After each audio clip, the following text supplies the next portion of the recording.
भगवद्गीतेचे अनमोल विचार बेचैन मनाला शांतता देतील. ही वाक्य. या जगात आपले काहीही नाही. गीतेचा 9वा उपदेश हा आहे की या जगात आपले काहीही नाहीये.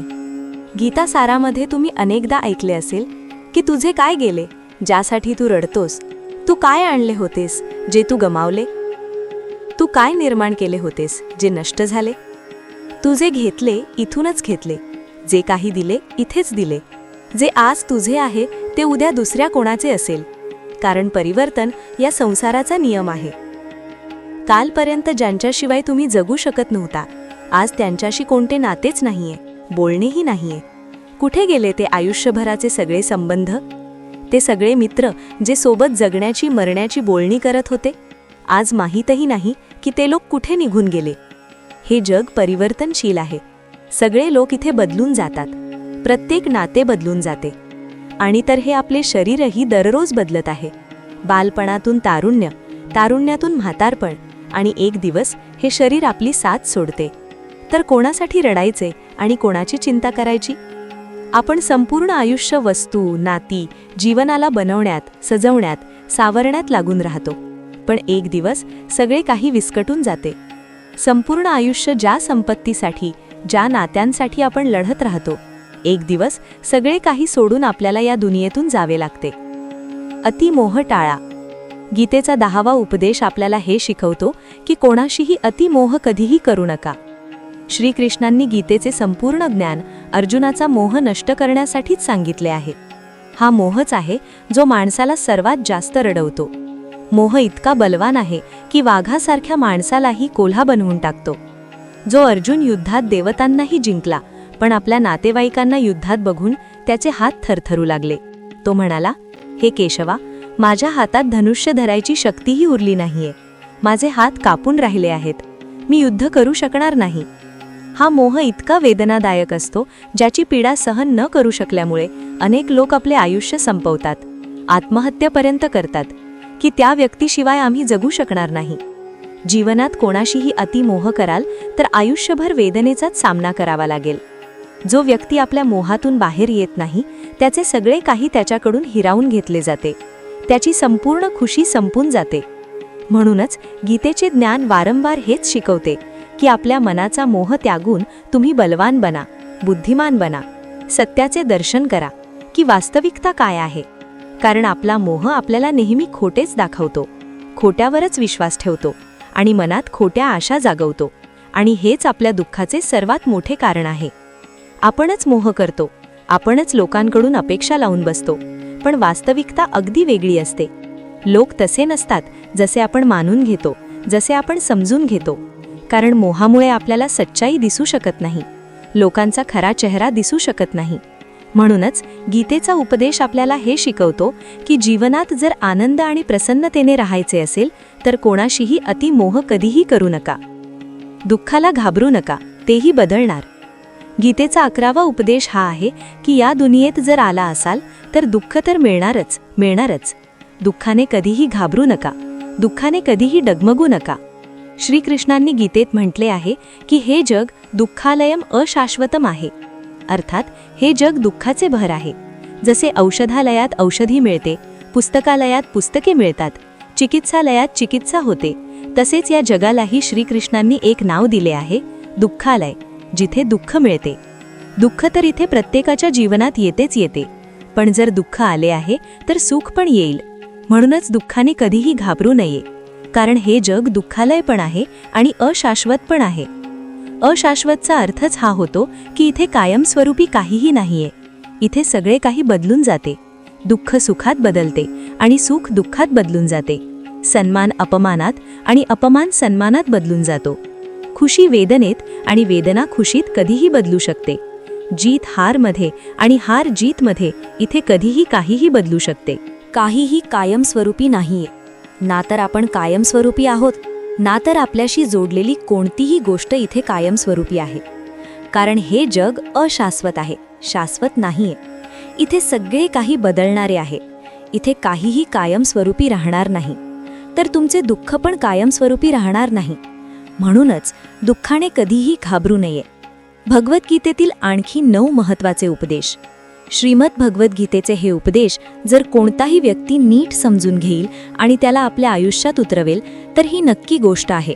तो आपल्या आयुष्यात जे काही हवे आहे ते हासिल करू शकतो. आपल्या जीवनातील प्रत्येक समस्येतून तो एका क्षणात बाहेर येऊ शकतो. 1. कोणावरही अवलंबून राहू नका. श्रीमद भगवद्गीतेचा सर्वात पहिला उपदेश हा आहे की आयुष्यात कधीही स्वतःला कोणाचे गुलाम बनवू नका. कारण जोपर्यंत तुम्ही कोणाचे गुलाम होत नाही तोपर्यंत तुम्हाला कोणी दुःख पोहोचवू शकत नाही, कोणी तुमचा फायदा उचलू शकत नाही. ज्या माणसाचे तुम्ही गुलाम व्हाल तो तुमचे शोषण करायला सुरुवात करतो. ज्या दिवशी तुम्ही आपल्या जीवनाला कोणाचे गुलाम बनवले त्याच दिवसापासून तुम्हाला त्याची गुलामी करावी लागते.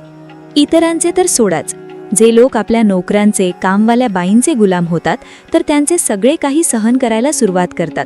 कारण त्यांना माहीत असते की तुमचे काम त्यांच्याशिवाय चालणारच नाही आणि तुम्ही स्वतःहून स्वतःचे काम करू शकत नाही आणि दुसरा कोणी तुम्हाला मिळत नाहीये. तेव्हा त्यांचे तुम्हाला त्रास देणे सुरू होते. पण जेव्हा त्यांना हे समजून येते की तुम्ही तुमचे काम स्वतः करू शकता, तुम्हाला दुसरे 1000 पर्याय मिळू शकतात, तेव्हा ते गुपचूप आपले काम करतात.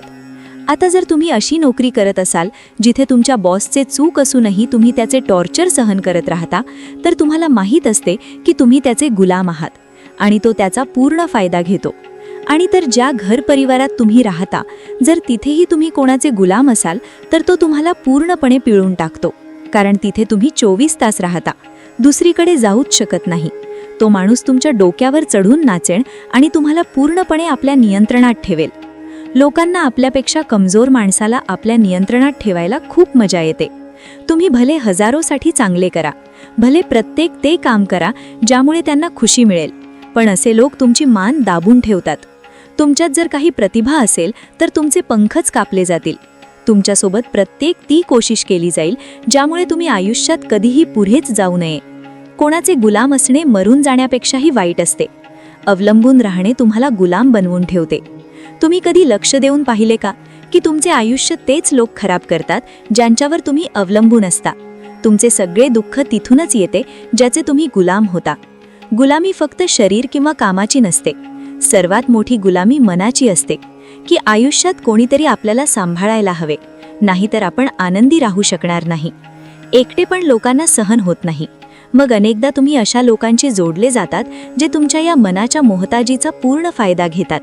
तुम्ही त्यांच्याशी संबंध यासाठी जोडता जेणेकरून तुमच्या आयुष्यात थोडी खुशी येईल, पण ते लोक तुम्हाला रक्ताचे अश्रू रडवतात, तुमचे संपूर्ण आयुष्य नरक बनवून टाकतात.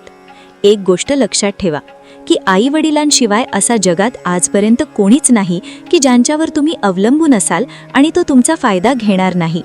म्हणूनच आयुष्यात कधीही स्वतःला कोणाचे गुलाम बनवू नका. 2.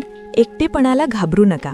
श्रीमद भगवद्गीतेचा दुसरा उपदेश हा आहे की जेव्हाही आयुष्यात स्वतःला एकटे अनुभवाल तेव्हा या सत्याला नीट समजून घ्या की तुम्ही जगात एकटेच आला होतात आणि एकटेच जाल. वास्तविकतेत इथे कोणीही तुमचा आपला नाहीये. एक दिवस तर जे आईवडील आपल्याला जन्म देतात तेही आपल्याला एकटे सोडून निघून जातात, तर इतरांकडून काय अपेक्षा ठेवायची. जर कोणी तुमची साथ सोडेल तर लक्षात ठेवा की तो ईश्वर नेहमी तुमच्यासोबत आहे. तो कधीही तुमची साथ सोडत नाही. गीतेत श्रीकृष्णांनी अर्जुनाला सांगितले की भले कोणताही मनुष्य मला मानो किंवा न मानो, पण मी माणसाची साथ कधीच सोडत नाही, कारण ही सगळी माझीच संतती आहेत. ममे वांशो जीवलोके जीवभूतः सनातनः मनः षष्ठानींद्रियाणी प्रकृतीस्थानी कर्षती. मनुष्य ईश्वराचाच अंश मानला गेला आहे, म्हणूनच मनुष्याला ईश्वराची संतती म्हटले जाते. म्हणूनच तुम्हाला एकटेपणामुळे कधीही दुःखी होऊ नये, कधीही घाबरू नये, उलट एका चुकीच्या माणसासोबत राहण्याने घाबरावे. एक म्हण आहे की काही नसण्यापेक्षा काहीतरी असणे चांगले, पण आणखी एक म्हण आहे की वाईट लोकांसोबत राहण्यापेक्षा एकटे राहणे चांगले. म्हणूनच गीतेचा हा उपदेश प्रत्येक माणसासाठी खूप गरजेचा आहे, जे स्वतःला एकटे समजून दुःखी होतात. म्हणूनच एकटेपणाला घाबरणे, दुःखी होणे सोडून द्या, कारण इथे कोणी कोणाचे नसते. 3. धीर धरा, वाईट वेळही जाईल. गीतेचा तिसरा उपदेश हा आहे की जीवनात जेव्हाही कोणती अडचण येईल तेव्हा हिंमत हारू नका, फक्त थोडा धीर धरा. जे लोक अडचणीच्या वेळी स्वतःला थोडे सांभाळून धीर ठेवतात ते प्रत्येक अडचणीला सहजपणे पार करून जातात. राजाची कथा. एक राजा आपल्या गुरुजींजवळ गेला आणि त्याने गुरुजींना जाऊन सांगितले की असे तर राज्यात सर्वत्र खुशाली आहे, पण वेळेचा काही भरोसा नाहीये. जर कधी आयुष्यात कोई अडचण आली, वाईट वेळ आली, तर त्या वेळेसाठी मला कोणता मंत्र द्या, कोणती शिक्षा द्या, कोणता उपदेश द्या की त्या वाईट वेळेतून बाहेर कसे निघायचे आहे. तेव्हा गुरुजींनी त्याला एक तावीज बांधून दिला आणि राजाला सांगितले की या तावीजात मी एक मंत्र लिहून ठेवला आहे. जेव्हा तुझ्या आयुष्यात खूप वाईट वेळ येईल आणि तुला वाटेल की यापेक्षा वाईट आता काहीच होऊ शकत नाही, त्यावेळी तू हा तावीज उघडून हा मंत्र वाचून घे. तुझ्यात खूप शक्ती येईल. आणि एक दिवस असेच झाले की त्या राजाच्या राज्यावर दुसऱ्या राजाने आक्रमण केले आणि या राजाची अशी स्थिती झाली की त्याला आपले राज्य सोडून, संपूर्ण शहर सोडून आपल्या काही लोकांसोबत पळून जावे लागले. त्यावेळी राजा खूप दुःखी होता आणि विचार करू लागला की गुरुजींनी मला एक तावीज दिला होता की जेव्हा आयुष्यात खूप वाईट वेळ येईल तेव्हा याला उघडून वाचणे, आणि या आज जो मंत्र लिहिला आहे तो माझ्या आत शक्ती भरेल. राजांनी विचार केला की यापेक्षा वाईट वेळ अजून काय असू शकते. त्याने गुरुजींनी दिलेला तो तावीज उघडला आणि त्याच्या आत लिहिले होते की हा वेळही निघून जाईल.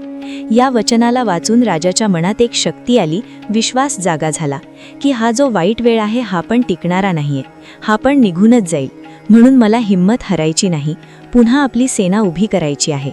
आणि त्या राजाने पुन्हा आपल्या सैनिकांना जमा करून आपली सेना उभी केली आणि त्या राजावर हल्ला करून आपले राज्य परत मिळवले. तर आयुष्यात परिस्थिती कितीही वाईट का असेना, ती नेहमीसाठी राहणार नाही, ती पण एक दिवस निघून जाईल. वेळ कसाही असो, एक दिवस नक्कीच बदलेल. आपल्या आयुष्यात न जाणे किती वेळा दुःख आले, किती वेळा वाईट वेळ आली, पण आपण प्रत्येक वेळी बाहेर निघतो. असेच तुमच्या आयुष्यात जेव्हा कोणती अडचण येईल, वाईट वेळ येईल, तेव्हा मनात हा विश्वास ठेवा की हा वेळही एक दिवस निघून जाईल. म्हणून आपली हिंमत हारू नका. जर तुमच्यात धीर असेल तर तुम्ही वाईटातल्या वाईट वेळेलाही नक्कीच पार करून जाल. 4. धोका देणाऱ्यांकडून शिका. श्रीमद भगवद्गीतेचा चौथा उपदेश हा आहे की जेव्हा कोणी तुमच्यासोबत धोका किंवा फसवणूक करेल तेव्हा त्याला दोष देणे किंवा दुःखी होणे सोडून द्या. उलट त्यातून शिक्षण घ्या की लोक वास्तविकतेत तसे नसतात जसे तुम्ही त्यांना समजून घेता. इथे लोक ना आपल्या तोंडावर मुखवटा लावून फिरतात. इथे प्रत्येक माणूस स्वतःला चांगला दाखवण्याची कोशिश करतो, चांगला बनण्याची कोशिश कोणी करत नाही. तुम्ही कोणासोबत थोडे गैरवर्तन करून तर बघा, त्याचा खरा रंग समोर येऊन जाईल. किंवा मग जेव्हा तुमच्या आयुष्यात काही अडचण येईल तेव्हा पण तुम्हाला त्याचा खरा रंग बघायला मिळेल. म्हणूनच कोणावरही लवकर विश्वास करू नका, कोणाकडूनही इतकी अपेक्षा लावू नका की नंतर आपले मनच तुटून जावे. कारण जगातील हे लोक ना कधी कोणाचे झाले आहेत आणि ना कधी कोणाचे होतील. आपले मन त्या ईश्वराला समर्पित करून द्या, मग बघा तुमचे मन कोणी दुखवू शकणार नाही. श्रीकृष्णांनी अर्जुनाला गीतेच्या 12व्या अध्यायात भक्तियोगात सांगितले आहे, मय्येव मन आधत्स्व मयी बुद्धिम निवेशय. हे अर्जुना, तू आपले मन, आपली बुद्धी, आपले हृदय माझ्यात लाव. मग बघा तुमचे मन कोणी दुखवू शकणार नाही, कोणी तुमचे हृदय तोडू शकणार नाही. लक्षात ठेवा, या दुनियेत तुम्ही ज्यालाही सर्वात जास्त मन लावाल, सर्वात जास्त दुःख पण तुम्हाला तोच माणूस देईल. कारण या दुनियेत ना मनाची कोणती कदर नाहीये, भावनांची कोणती कदर नाहीये. इथे कदर होते मतलबाची, फायद्याची, की तुमच्याकडून कोणाला काय फायदा होऊ शकतो. जोपर्यंत तुमच्याकडून लोकांचा मतलब आहे तोपर्यंत सगळे लोक तुमच्याशी चांगले वागतात. जसा त्यांचा मतलब संपतो तसेच त्यांचे बोलण्याचे तरीका पण बदलून जाते. म्हणूनच जेव्हा तुम्ही कोणाला नवीन भेटता तेव्हा त्याच्यावर विश्वास करू नका. तो फक्त एक मुखवटा आहे तुम्हाला दाखवण्यासाठी, तुम्हाला फसवण्यासाठी. आता हे तुमच्यावर अवलंबून आहे की तुम्ही त्यात फसता की आपल्या समजुतीने काम घेता. 5. भूतकाळ विसरा. गीतेची 5वी शिक्षा ही आहे की तुम्ही तुमचा गेलेला वेळ विसरून जा. कारण जर तुम्ही गेलेल्या वेळेच्या दुःखात जगत राहाल, त्याच्या पश्चातापात जगत राहाल, तर आजमध्ये तुम्ही कधीही आनंदी राहू शकणार नाही. समजूतदार लोक जो वेळ निघून गेला आहे त्याचे दुःख कधी करत नाही. तुमचा भूतकाळ कसाही का असेना, पण त्याचा प्रभाव तुमच्या आजवर पडायला नको. जे काही तुमच्यासोबत झाले त्यातून धडा घ्या, शिक्षण घ्या की आता हे आयुष्यात पुढे होऊ देणार नाही आपण, आणि आयुष्यात तुम्ही पुढे निघून जा. अनेकदा लोक रडत राहतात की त्या माणसाने माझ्यासोबत इतके वाईट केले म्हणूनच आज आयुष्यात मी इतका दुःखी आहे. लोक दोष देत राहतात दुसऱ्यांना की त्याच्यामुळे माझ्या आयुष्यात दुःख आहे, त्याच्यामुळे माझे आयुष्य खराब झाले आहे. पण जोपर्यंत तुम्ही त्याला दोष देत राहाल, तुम्ही आयुष्यात कधीही आनंदी राहू शकणार नाही, कधीही पुढे जाऊ शकणार नाही. जे झाले, जे लोकांनी तुमच्यासोबत केले, ते तुम्ही बदलू शकत नाही, पण तुमचा आज तुम्ही नक्कीच बदलू शकता. कालच्या दुःखातून सुटायचे असेल तर कालमध्ये नाही, आजमध्ये जगायला सुरुवात करा. तुम्हाला असा एकही माणूस मिळणार नाही जो आपल्या कालमध्ये जगतो आणि प्रसन्न राहतो.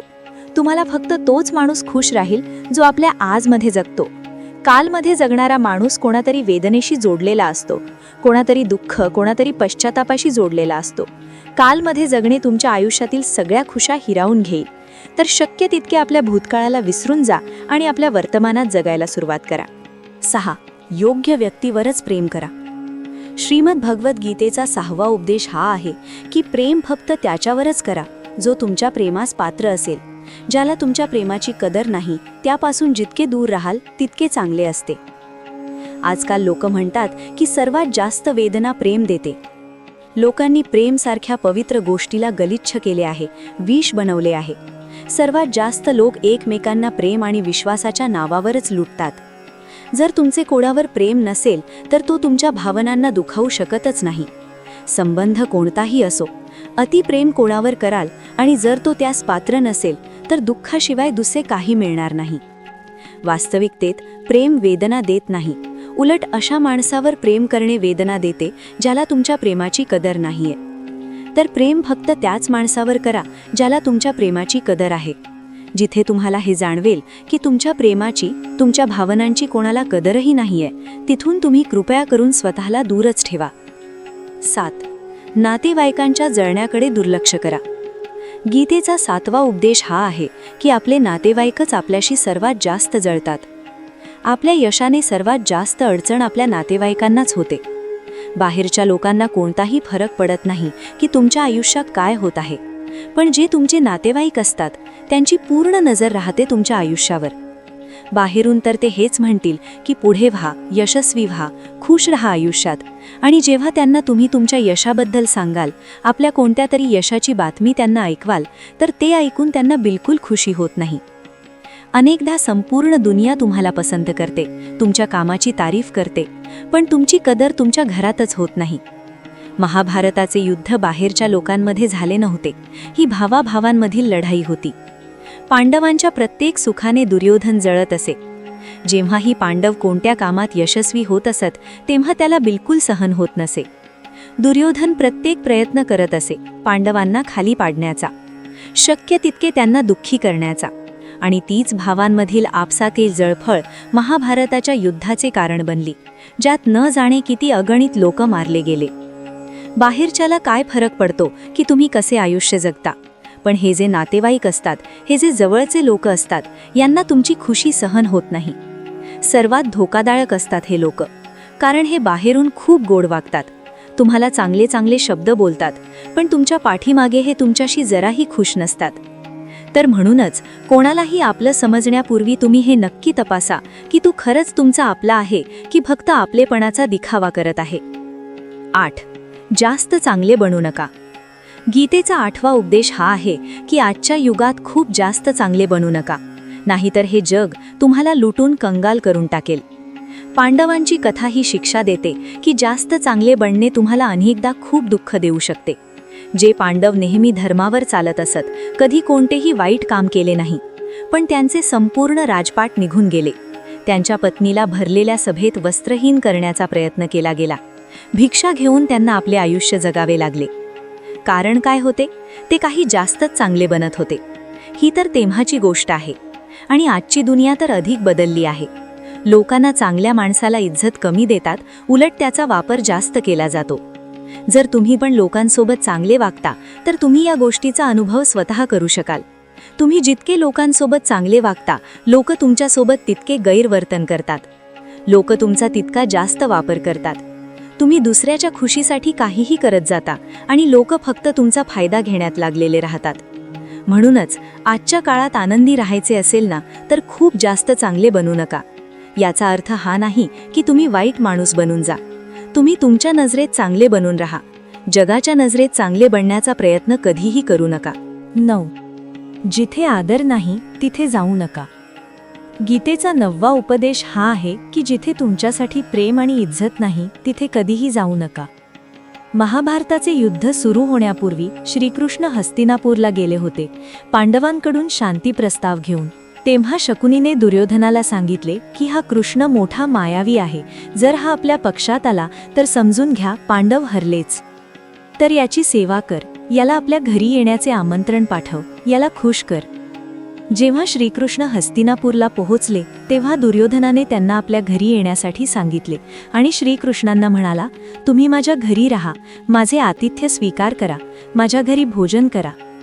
तेव्हा श्रीकृष्णांनी दुर्योधनाला सांगितले की दुर्योधना, माणसाने कोणाच्या घरी तेव्हाच भोजन करावे, तेव्हाच जावे, एकतर त्याच्याशी खूप प्रेम असेल किंवा आपल्या जीवनात कोणती खूप मोठी आपत्ती आली असेल, ना तर माझ्या आयुष्यात कोणती आपत्ती आली आहे आणि ना तर तुझे माझ्यावर कोणते प्रेम आहे, तर तुझ्या घरी तर मी कधीच येणार नाही.